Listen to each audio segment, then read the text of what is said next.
É uma responsabilidade muito grande levar a palavra de Deus. Não é fácil. A quem mais é dado, mais é cobrado, né? Às vezes a vida vai cobrando mais a gente. Até eu vi essa história, né? A história do missionário, que eles tiveram o desafio de não só de pregar a palavra, mas de mostrar a palavra através da vida, né? Ou seja, quando você segue essa vida de pregação, as pessoas observam mais a sua vida, né? Como você se comporta. Então a cobrança é maior. É como aquela história, ninguém vê às vezes um pontinho branco num tecido preto, né? Mas as pessoas veem logo um pontinho preto num tecido branco, né? Ou seja, quanto mais a gente tenta se purificar, mais as pessoas vão atentar. Deus é maravilhoso. Esse sermão eu preparei há cerca de 3 semanas atrás. Assim que o irmão Kleber me chamou, eu procurei orar e preparar esse sermão, e ele se encaixa perfeitamente na lição que a gente está teve nessa semana. O amor de Deus, a compreensão que Deus tem conosco. Vocês vão já entender, assim, talvez alguns se assustem com o trecho que a gente vai ler agora, mas a gente vai entender. A gente vai entender mesmo com esse trecho o amor de Deus e a nossa visão que a gente também tem do pecado e do pecador. Vamos abrir na nossa Bíblia no livro de Gênesis, capítulo 19, verso 24 e 25. Diz assim a palavra de Deus: Então fez o Senhor chover enxofre e fogo da parte do Senhor sobre Sodoma e Gomorra. Subverteu aquela cidade e toda a campina e todos os moradores da cidade, o que nascia na terra. Amém. Senhor amado Deus, amado Pai, graças te damos, Senhor, por mais uma vez estarmos aqui na Tua casa, Senhor, ouvindo a Tua palavra, Senhor. Capacita cada um de nós, nos enche do desejo de buscar a Tua palavra todos os dias, toda hora. A Tua palavra nos orienta, Senhor. Meditar na palavra do Senhor de dia e de noite, assim seja nosso desejo, Senhor, nosso refúgio, a nossa fortaleza, Senhor. E que nossa vida ilumine a vida de outras pessoas que também desejem a Tua palavra e Te servir com toda a honra e toda a glória, Senhor. É que eu te oramos, te agradecemos, em nome do Senhor Jesus, amém. Irmãos, parece meio drástico, né? Começar uma mensagem com esse versículo, exatamente a destruição de Sodoma e Gomorra. É interessante que quando a gente vai lendo o Velho Testamento, a gente vai se deparando com alguma situação que algumas pessoas questionam por que Deus fez aquela situação, por que Deus destruiu, por que Deus desfez aquele povo. Eu, sinceramente, todo meu coração, eu não costumo questionar, né? Eu entendo que tudo é o plano de Deus, tudo é um propósito. Aí assim, você pensa assim, como assim é um propósito de Deus, uma destruição de alguém, a destruição de... Claro que não, né?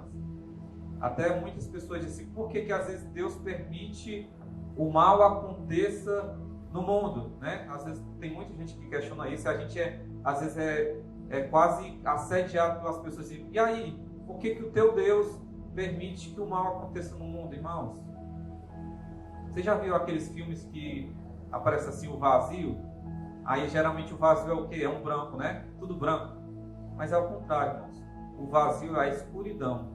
Se você for ver lá em Gênesis capítulo 1, diz que tudo era escuro, né? E Deus disse o quê? Haja luz. Ou seja, então vazio é a escuridão, é a falta de luz.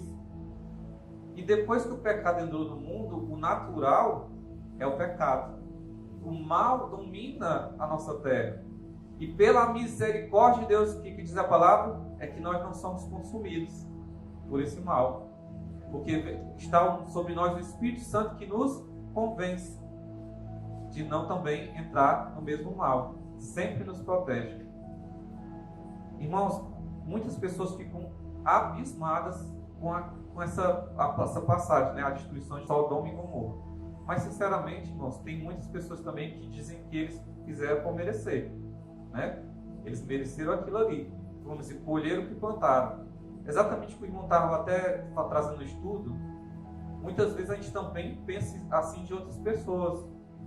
Quando o pecador, né? Quando vê um pecador, até eu estava conversando com a minha colega de trabalho essa semana, dizia assim, às vezes principalmente quando o pecado é contra nós, né?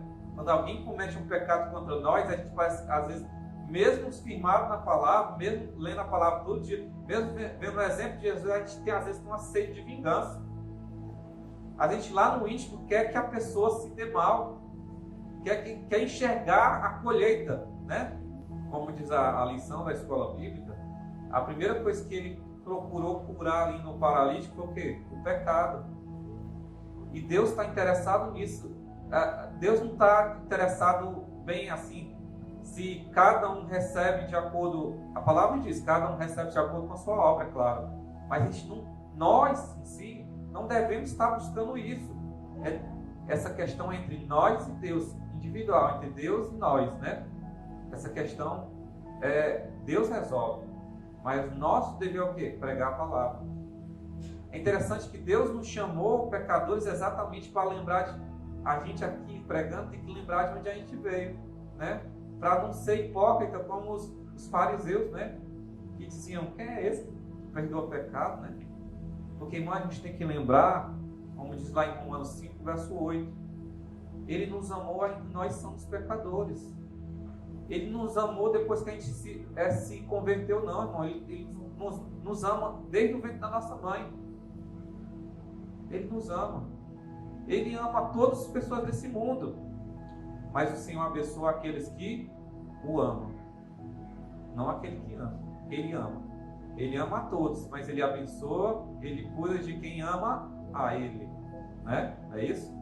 Isso é a instrução que a gente tem que passar um para o outro, para todos que estão ao nosso redor, o amor de Deus. Ele destruiu aquele povo, mas não foi assim de repente não, irmãos. Parece que a gente enxerga assim a situação de Sodoma e Gomorra, parece que acabou de começar aquela situação ali, e já Deus, destruiu. Mas não, foi um excesso, foi assim, o extremo. E Deus foi tão misericordioso que Ele mandou ali para dentro uma luzinha. Quem foi? Ló, né? Ló estava ali, ele aprendeu com Abraão, ele cresceu ali aos pés de Abraão, ele conheceu a fé de Abraão e foi permitido que ele fosse para lá, para dentro daquele povo. Para que eles pelo menos vissem assim, um vislumbre de alguém que andasse diferente. É tanto que até o fim eles não mexeram com Ló, vocês perceberam isso? Eles não mexeram com Ló, eles tinham respeito. É igual, vocês já viram, às vezes a gente vai pregar numa comunidade, se você tiver uma boa compostura, a Bíblia na mão, independente se é traficante, se é isso, aquilo outro, eles não mexem com você, porque eles temem, irmão. Eles temem, por mais incrédulos que eles sejam, eles temem a palavra. Eles temem ao Deus de Israel, ao Deus Criador, eles temem. O pecador pode estar todo errado, mas ele tem as consequências, irmãos. Mas você vê, Deus botou aquela luzinha ali, logo, para viver ali. Mas fez só ao contrário. Quase que logo perde a família dele todinha. Você vê que quando eles escaparam, a mulher ainda olhou para trás, com saudade daquela cidade, pensando no que estava vindo para trás. Ou seja, ela foi contaminada. E ela perdeu a mulher.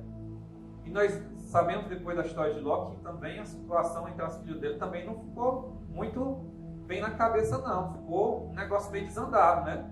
Pela ideia que elas teve depois. Mas isso não é o foco da mensagem. Mas assim, você vê que é mais fácil, assim, a palavra tem poder, mas se a gente não vigiar, é mais fácil o mundo nos convencer do que a gente convencer o mundo, ou não? Por isso que a gente não tem que pregar, a gente não tem que se preocupar em mudar o mundo. A gente tem que pregar a palavra. A gente vê lá em Apocalipse que a sétima trombeta é que todo mundo ouça a palavra. A sétima trombeta, né, do Apocalipse é que todo mundo ouviu a palavra. Ou seja, a gente tem que se esforçar para isso, que todos ouçam. Agora, todos vão ser convertidos? Não, a gente sabe que não. Né? A gente sabe que não. Mas não cabe a nós julgar. Não cabe a nós dizer assim, esse vai ouvir e vai entender. Esse vai ouvir e não vai receber. Cabe a Deus decidir isso. Deus conhece os corações. Deus que sabe. Nosso dever é pregar. Deus, irmãos, ainda enviou naquela região os anjos dele. Ele mandou os próprios anjos lá dentro, para que eles vissem aquela luz daqueles anjos e entendessem. Vamos lembrar o que Abraão fez quando viu aqueles anjos. Ele se prostrou. Quando ele viu os anjos, ele se prostrou. Por quê? Porque Abraão estava cheio do Espírito Santo. Mas aquelas pessoas estavam tão contaminadas que é que eles queriam fazer com os anjos? Machucar, né? Eles queriam possuir aqueles anjos, aquelas criaturas bonitas, lindas que eles estavam vendo. Era a visão. Por isso, irmãos, às vezes eu oro comigo mesmo e digo: Senhor, me dá o olhar do teu Espírito Santo para que eu enxergue todas as pessoas como possíveis pessoas a serem pregadas o Evangelho, não como pessoas como vamos dizer, a visão carnal, né? Assim, a gente tem que orar para se libertando do mundo, da vista, do ouvido, de tudo, irmão. E da nossa língua, principalmente, né? E vai se libertando. Aí Deus viu a situação, irmãos. Deus viu o que é que aquele povo estava querendo fazer com os anjos. E o que é que Deus fez? Cegou eles. Naquele momento, aquele povo estava cegado numa dupla cegueira, a física e a espiritual. Naquele momento não tinha mais jeito para aquele povo. Eles rejeitaram a luzinha, eles rejeitaram os mensageiros de Deus, porque é isso que significa anjo, né? Mensageiro de Deus. Eles rejeitaram tudo que Deus mandou, não tinha mais jeito.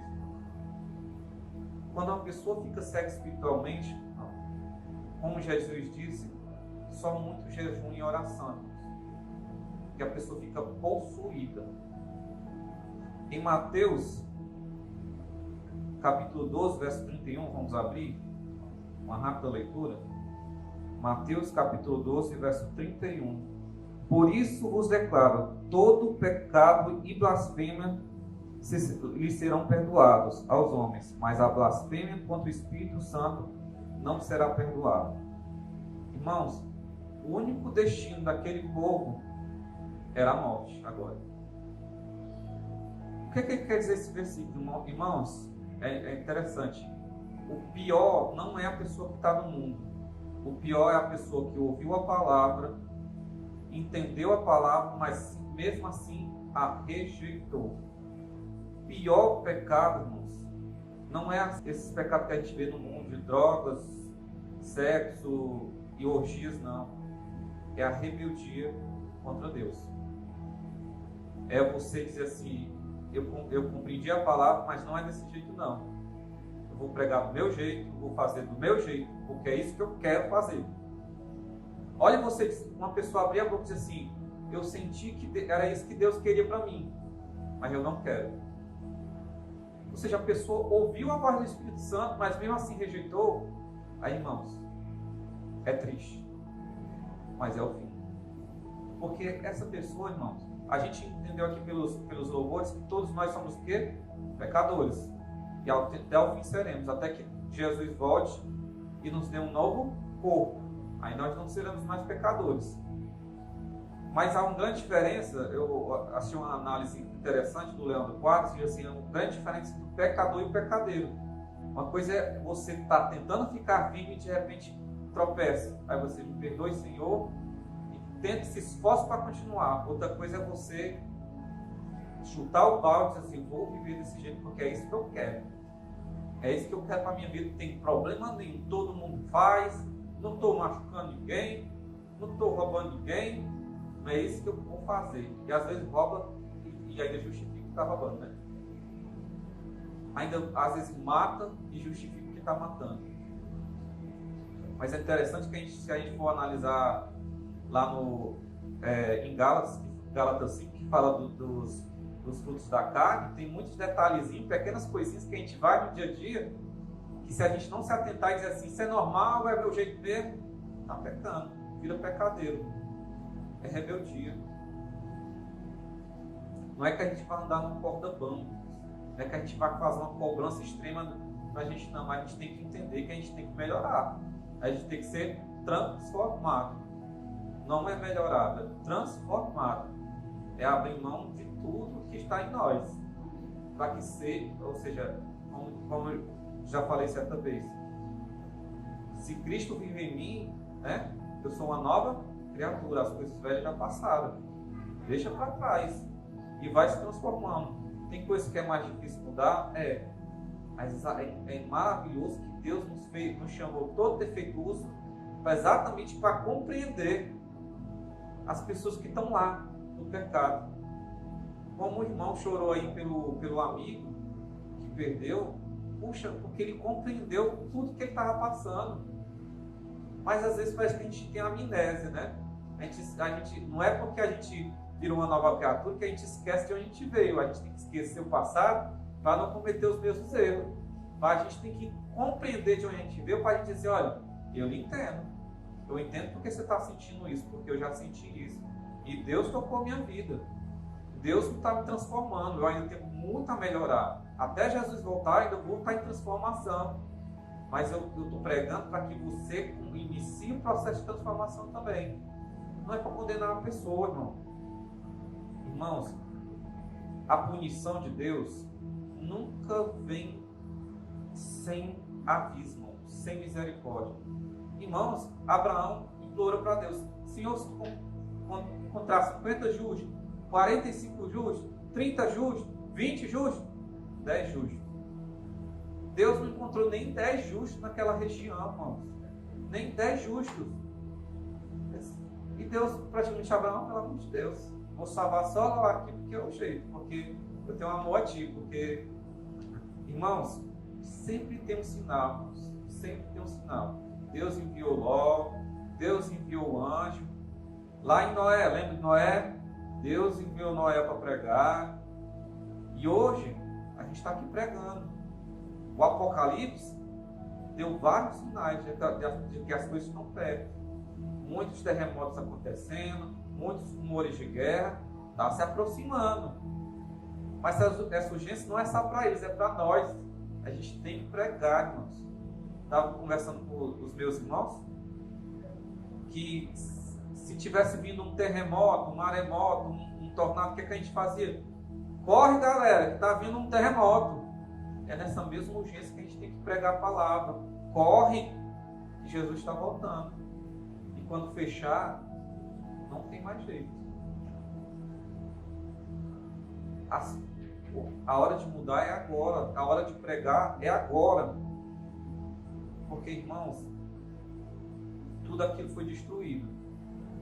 Mas a palavra diz bem claro: o salário do pecado é a morte. Deus avisou. Irmãos, não teve ninguém que ficou mais triste pela destruição daquele lugar do que Deus. Deus se entristece, fica triste com a destruição de todos os pecadores. Porque Ele não nos criou para ser assim.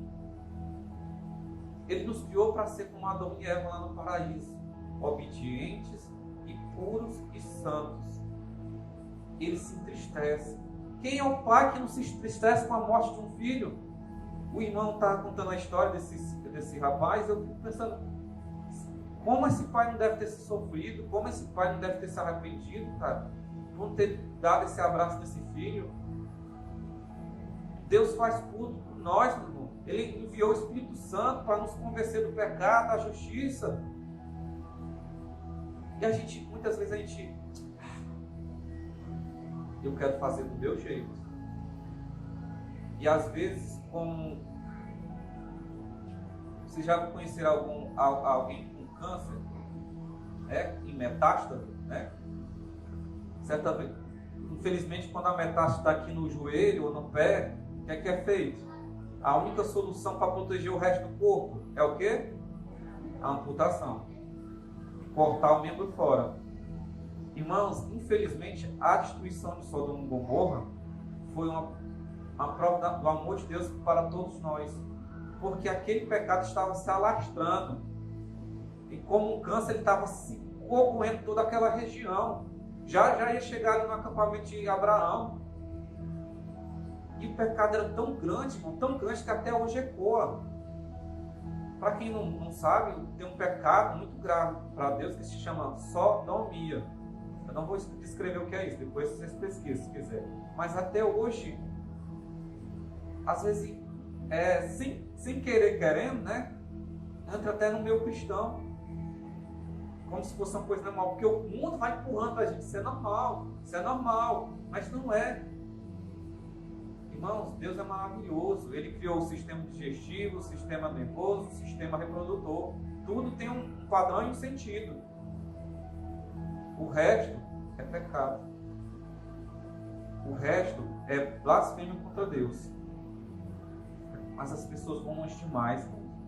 As pessoas ignoram o chamado de Deus. A gente está aqui pregando e as pessoas não querem, não ouvem, ignoram, riem da gente.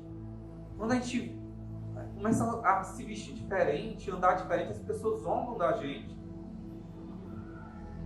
Mas não interessa quem zomba de nós. Não interessa a quem a gente está agradando. Ao Deus Criador. Irmãos, todos viram, todos acompanharam a situação daquele rapaz chamado Lázaro, né? Aquele serial killer, né? Muitas semanas falando da perseguição, e eu fiquei impressionado que tinha até igrejas evangélicas lá, montando lá um trio elétrico lá, fazendo oração para que o mal fosse derrotado, que aquele cidadão fosse preso e acabasse com aquele terror que os policiais... Mas eu não via ninguém orando pelaquela pessoa. Eu não estou aqui para amassar a mão em nenhum bandido, nenhum criminoso, não. Mas será que nós somos menos pecadores que ele? Será que ninguém parou para orar que ele fosse liberto? Eu vou ser sincero, não é me exaltando não, mas eu orei por aquele cidadão. Eu orei, Senhor, que ele se converta e se arrependa e se entregue. Que ele vira um pregador da tua palavra e compreenda todos que estão na mesma situação com ele. É interessante que a gente vê aqueles casos famosos, como os Nardoni, como aquela Suzana que matou os pais, e às vezes as pessoas dizem, vê uma reportagem, eles estão escutando a palavra de Deus lá dentro. E as pessoas dizem assim, é muito engraçado, faz o que fizeram e agora estão lá falando de santo. Meu Deus, quem somos nós para falarmos isso? De onde viemos? Como o cearense fala de onde tu vem, de onde tu vai? Para falar assim, questionar a transformação de uma pessoa, quer dizer que um crime já era? Todo criminoso tem que pagar pelo seu crime, tem que ser preso, tem que passar lá 5 anos, 10 anos, pagando, mas todos são dignos de perdão. Quer dizer, ninguém é digno de perdão na verdade, né? Todos pecamos e destruídos da glória de Deus estamos. Somos salvos pela graça de Deus, não pelo nosso próprio mérito. Quando a gente crê nos próprios méritos, já acabou. A gente deixa de adorar o grande eu sou para adorar o nosso eu. A gente tem que lembrar, às vezes Deus nos esbofeteia, vai dizer assim, baixa a bola, lembra de onde tu veio, vai lá, prega a palavra mais humildezinho, viu? Nosso dever é pregar para toda a criatura. Aí a gente olha para a criatura dessa não tem jeito não. Aí Deus diz assim, eu acabei de mandar para pregar para toda criatura, aí tu está já condenando a criatura. Aí depois irmãos, como disse, Deus nos chamou ainda sendo pecadores para compreendermos o pecador, não para aceitarmos o pecado. A gente vai ter que ter coragem de dizer, fulano, você está errado. Mas às vezes, irmão, como o irmão disse, depois a pessoa questiona, por que está acontecendo isso comigo? A pessoa fuma, né? A gente diz assim, por que às vezes acontece coisa, má saúde, né? Nossa má saúde, a pessoa fuma. Aí Deus diz, irmão, vai lá e fala com o outro irmão que está errado fumar. Aí o irmão vai lá, irmão, se liberte desse vício, é ruim, você vai morrer por ele. Aí ele, não. Aí Deus fala com a igreja, vai lá e fala, se liberte desse vício, esse vício vai lhe matar. E a pessoa, não. Às vezes Deus fala diretamente no coração da pessoa. Aí de repente vem um câncer de pulmão. E a pessoa, por que, Senhor, está acontecendo isso comigo? Meu Deus, tanto que foi avisado. Por isso, irmãos, que a gente não tem que se segurar, a gente tem que pregar. Agora, irmãos, como foi dito na escola sabatina, a gente tem que ter a compreensão, a gente tem que ter a sabedoria de falar. Eu estava comentando uma angústia que eu estava tendo com a minha mãe essa semana, e ela disse, eu não entendo, Rafael, você prega tanto, prega sobre fé, e não está tendo fé. quarta-feira a gente estava tendo um estudo, exatamente a gente tocou no assunto da escola sabatina, e uma irmã começou a chorar e disse assim: eu acho que eu não tenho fé porque eu sinto medo, eu sinto angústia, não sei o que. Eu disse: irmã, não é assim não. Medo, angústia, essas coisas não são falta de fé não. A gente deu o exemplo do Elias. Elias, olha aí, Elias, depressão total, Elias pedindo para morrer. Jesus, quando estava prestes a ir contra a cruz, ele suou sangue, ele estava com medo. Então ter medo não é falta de fé. Falta de fé é você dizer assim: quer saber de Deus, rapaz? Eu vou fazer do meu jeito. Um negócio de Deus não. Isso é falta de fé. Você querer fazer do seu jeito. Isso é falta de fé. Mas nós tivemos que ter toda a sabedoria para falar com aquela irmã, porque senão, irmão, era capaz dela se matar ali. Está entendendo? Então eu disse assim: mãe, cuidado com o que a senhora fala, que às vezes a pessoa está tão frágil que ela é capaz de cometer uma coisa séria. Então, mas, além da compreensão, a gente tem que ter a sabedoria de transmitir a palavra de Deus. Tem momentos que a gente tem que ser firme, temos que ser. A gente tem que ser firme em pregar a verdade. Mas a gente tem que ter um pouquinho mais de compreensão e sabedoria. Nós não devemos ficar alegres quando um pecador morre. A gente tem que ficar triste, porque ele morreu sem Cristo. Para nós é uma perda, irmãos. É uma perda de uma alma junto com a gente lá no lar celestial. E não há quem ficou mais triste do que Deus. Tanto por Sodoma e Gomorra, como esse rapaz aqui, o Lázaro. Quem não sabe da história dele, ele não serve de Deus como nós. Mas ele se desviou e se deixou.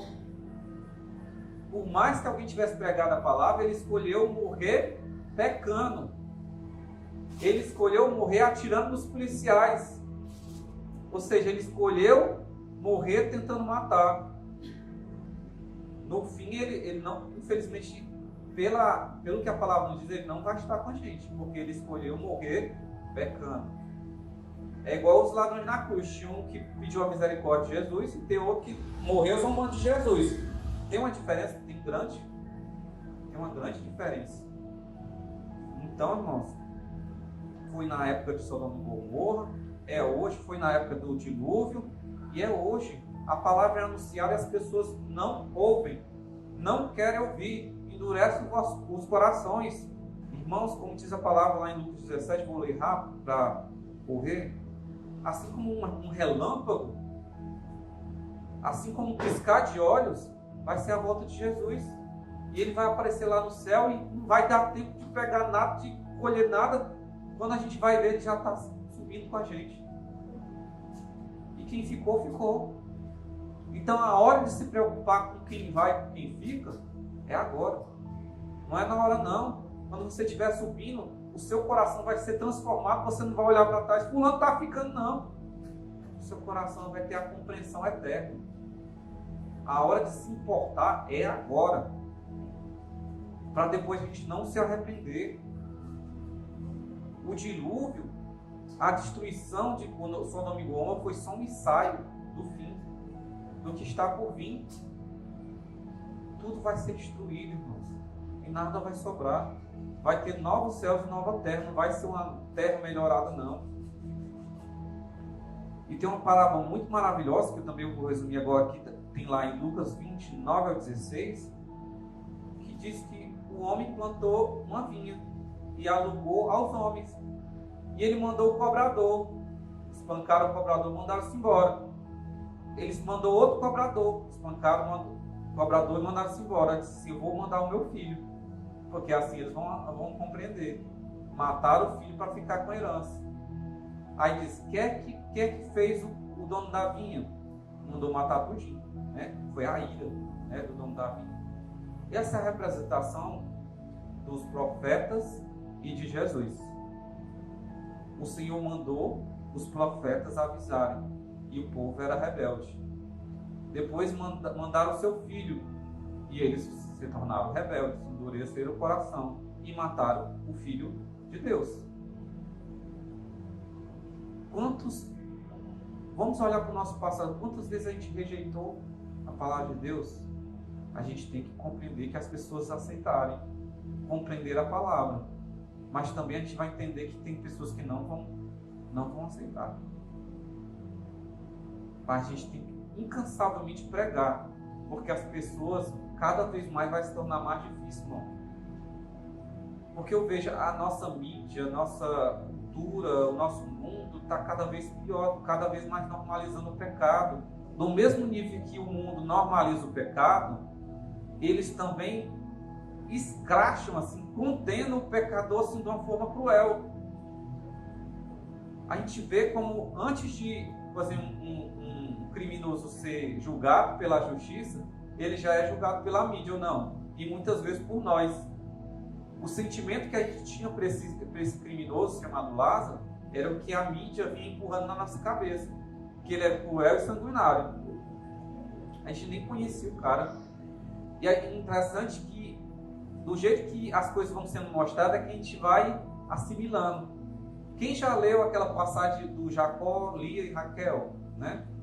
Sempre quando eu lia, eu via que a Lia era a mal, né, da história, e a Raquel era a boa, porque era o amor de Jacó, né? O amor, coisa linda, né? Mas a novela que a gente está se dirigindo está mostrando outra coisa, né? Está empurrando para nossa cabeça que a Lia é a boazinha, né? E realmente ela está demonstrando isso. E Raquel é que é a gananciosa, a ruim. Ou seja, é uma visão que, assim, se não tiver alguma coisa empurrando na nossa cabeça, a gente vai compreendendo conforme o Espírito vai mostrando. Mas enfim, irmãos, qual a mensagem que a gente veio trazer hoje? O fim está próximo. A gente tem que vigiar para que não caímos também. A gente não tem que se exaltar por estar debaixo da graça do Senhor. Pelo contrário, a gente tem que se sentir privilegiado e também ter a sede de pregar essa palavra para que outros ouçam também. A gente tem que correr, irmãos. O tempo está se fechando. A gente não pode se alegrar com a destruição dos pecadores. A gente tem que se entristecer e correr. Como eu disse, a hora de se importar é agora. Todas as nossas forças têm que ser pregadas agora. Na sepultura para onde a gente vai, não há obra, não há pregação. A hora de pregar é agora. A hora de se converter é agora. A hora de se libertar dos nossos vícios é agora. A hora de tirar tudo da nossa vida que nos impede de fazer a obra, de se concentrar mais em Deus, é agora. Não é amanhã. Porque amanhã, e é o que eu espero, pode ser que Jesus já esteja no céu, quando eu acordar amanhã. Eu anseio maravilhosamente por esse dia, que eu acordar e Jesus está lá no céu, já chamando a gente. Mas a gente tem que correr para que outros também participem disso. Amém?